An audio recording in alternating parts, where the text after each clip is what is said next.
things I was interested in about the colonial era is where did the colonists get the idea of union from? It took them, I think we don't really realize this very often, it took them a century and a half to actually join together. And that was not because nobody really thought of it, that was because they didn't want to. They didn't want to form a union.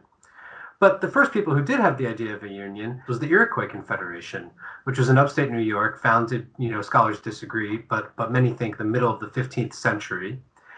And the colonists were constantly coming into contact with the Iroquois because they had this very sophisticated political organization and a really ambitious imperial project on their own, where they took advantage of a vacuum that formed with the decline of many neighboring tribes, and they often played the English and the French off against one another. So the Iroquois had this league of the five nations, and eventually a sixth nation came up from North Carolina and joined. And that was essentially what we would call today a union or a confederacy, where each nation, the Cayuga, the Seneca, and on, the Oneida, sent a certain number of delegates to a tribal council that met near present-day Syracuse, where they adjudicated all the differences that they had with one another, and in that way they were able to prevent wars from breaking out with one another.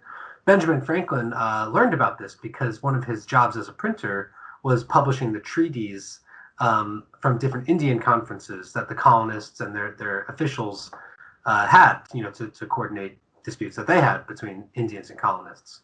And one of those, in one of those treaties that Franklin printed, he saw a speech from a Iroquois leader named Kanasatego, who gave the speech in Lancaster in Pennsylvania, saying that we, the Iroquois, figured out union. It's time for you, the colonists, to do so also, because he had noticed that different colonists from different colonies had, were constantly quarreling with one another and fighting. This is what Franklin was inspired by to draw up what he called the Albany Plan of Union, which was presented in 1754 and was the first really full-fledged plan to get the colonists to unite. We barely remember these events, but if we remember anything at all, it's the cartoon that Franklin drew up and published in his Philadelphia newspaper to try to convince the colonists to join together, and said, join or die. But they rejected his plan. They wanted no part of it. They thought it was essentially equivalent to tyranny, and they threw it out. And Franklin became very unpopular for a while, and that's when he moved to London. Ultimately, the colonists did take Kanasateigo's advice and form a union, but it was at the Iroquois' expense.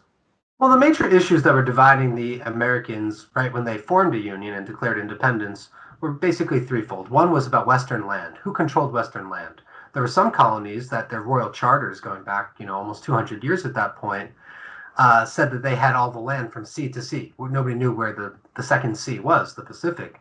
But it said that Virginia, for instance, would have all the land from the Atlantic to the Pacific, whereas other colonies like neighboring Maryland did not have that in their charter. So the states were suddenly radically unequal. Virginia would be able to take that land and sell it off and lower taxes. So everybody from Maryland would move to Virginia, and eventually the Marylanders feared Virginia would take over Maryland, and there wouldn't be 13 states, there would be maybe 3. New York, Massachusetts would do the same thing with states in their spheres.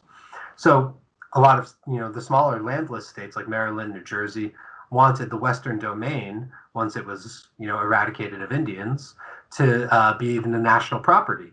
And new states would eventually be carved from that. And that is, the way it ended up happening. Another one was representation. And this is the major one that still bedevils us, which is what essentially was the Union. Was it a international type association of equal states where they would each have an equal say in Congress and in all decision making? Or was it truly a nation in which population should be represented? So Virginia would have more delegates in Congress than New Jersey because Virginia had far more people. This was a dispute that raged throughout the Revolutionary period and ultimately, ended up with a compromise at the Constitutional Convention, which is why the House of Representatives today, votes are apportioned according to population, and the Senate equally among the states. And so that, of course, continues to this day, and I think is a major cause of our dysfunction at the moment and might even cause a rupture in the future. If, say, California, which now has the most people, gets so frustrated about having the same number of votes as Wyoming with 1/68th the population. So that was another major thing tearing the Americans apart at the time. And then the third one that just comes to mind, just the news these days, is foreign interference in American politics. When the Republic was young and weak, European nations like Britain, of course, and France and Spain were taking advantage of American weakness and actually fomenting separatist rebellions in the United States and actually keeping people on their payroll in order to do that. that, of course, reminds us of certain conspiracies and stories today, when I think in another time of American weakness, foreign rivals are taking advantage of American divisions, not causing those divisions, but taking advantage of ones that already exist.